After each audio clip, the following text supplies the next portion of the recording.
आइए बढ़ते आगे और बाजार के एक और जाने माने दिग्गज मोतीलाल ओसवाल फाइनेंशियल सर्विसेज के चेयरमैन और को फाउंडर रामदेव अग्रवाल साहब हमारे साथ कार्यक्रम में शामिल हो रहे हैं, जिन्हें आप और हम हिंदुस्तान में वेल्थ क्रिएशन के जनक के तौर पर भी जानते हैं। रामदेव सर, सबसे पहले आपको दिवाली की बहुत बहुत शुभकामनाएं। पूरे परिवार को, मोतीलाल ओसवाल सिक्योरिटीज के सभी मेंबर्स को और आपके सभी निवेशकों को, कस्टमर्स को भी दिवाली की बहुत बहुत शुभकामनाएं, नए साल की बधाई भी। सर, क्या लग रहा है अगला साल भारतीय बाजारों के लिए तोड़ फोड़, जबरदस्त, बढ़िया, मजबूती, अच्छी तेजी वाला होगा?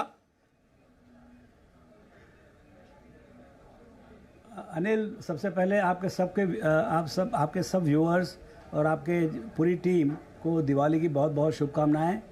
और रहा सवाल आपके क्वेश्चन का, तो देखिए अभी लास्ट एक साल जो पूरा कंसोलिडेशन का रहा, जबकि आपका 5-6% आया, और दूसरा एसेट क्लास जो ये आपका जो गोल्ड और सिल्वर है वो 60% बढ़ा।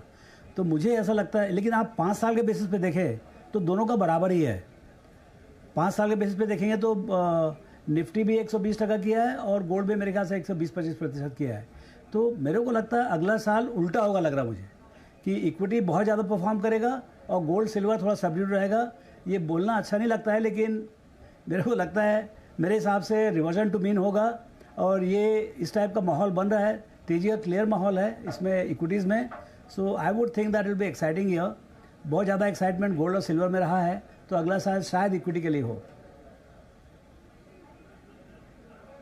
ओहो, तो चलिए बढ़िया है। तो अगले साल रिवर्स होने की संभावना, क्योंकि गोल्ड सिल्वर में बड़ी तेजी बनी है और इक्विटी में बिल्कुल भी नहीं। तो और सर, अगर आप कहते हैं कि बड़ी तेजी वाला साल है तो फिर कहना ही क्या, क्योंकि आपसे डायरेक्शन मिल जाता है। और हर बार जब नई तेजी की शुरुआत होती है तो कुछ नई लीडरशिप भी आती है, कुछ पुराने स्टॉक्स, पुराने सेक्टर्स भी चलते हैं, लेकिन नए भी काफ़ी कुछ होते हैं। इस बार आपको क्या लग रहा है, कहाँ अच्छी तेजी होने की उम्मीद रखी जाए?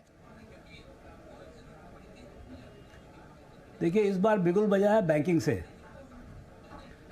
ठीक है ना। तो बैंकिंग 2-3 साल से कंसोलिडेशन फेज में था और बिना बैंकिंग के कोई इकोनॉमी आगे नहीं बढ़ सकती, ना जीडीपी आगे बढ़ सकता है, ना अपन विकसित भारत तरफ जा सकते हैं। तो बैंकिंग में सरकार ने बहुत लिबरल एटीट्यूड रखा है, क्रेडिट फ्लो बढ़ा रहे हैं वो। और आप देख ही रहे हैं कि जो आरबीएल बैंक है या दूसरे यस बैंक है, तो सब जगह ग्लोबल कैपिटल आ रही है और उससे कंसोलिडेशन भी होगा और बड़े क्रेडिट फ्लो के लिए तैयारी हो जाएगी। तो मुझे लगता है कि बैंकिंग में थोड़ा बैंकिंग से लीड मिलेगा और क्रेडिट फ्लो बढ़ेगा, तो फिर बाकी जितने कंजम्पशन आइटम है, जैसे सबसे बड़ा है आपका ऑटोमोटिव मेरे ख्याल से पूरा 4 wheeler, 3 wheeler, 2 wheeler and tractors, ये सेगमेंट बहुत इंटरेस्टिंग दिख रहा है, क्योंकि 10-12% आपका जीएसटी कम हुआ है, तो उससे कंजम्पशन में पिकअप आएगा, पेनिट्रेशन कम है, तो ये वो भी एक इंटरेस्टिंग सेक्टर रहेगा।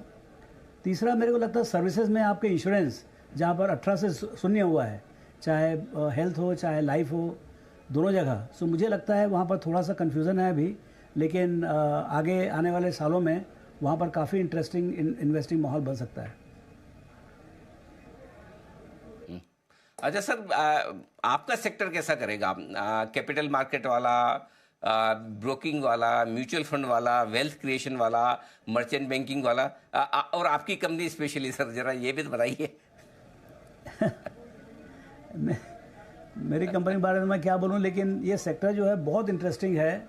2020 से चालू हुआ है। मुझे लगता है कि देखिए, इंडिया में टोटल मार्केट कैप का हार्डली 1% जो है वो कैपिटल मार्केट में है।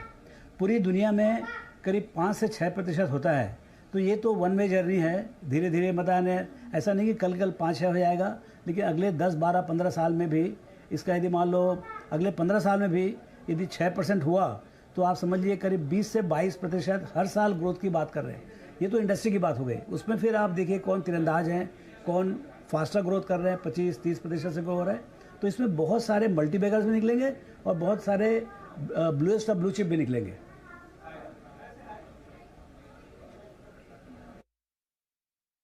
बिल्कुल ठीक बात है सर। ये सवाल पूछने के पीछे खास कारण ये था कि कल ही मैंने दिवाली ऑफर में आपकी company Motilal Oswal financial services को रिकमेंड किया है कि मुझे लगता है आपकी कंपनी और आप अगले एक साल में बहुत कुछ अच्छा करेंगे।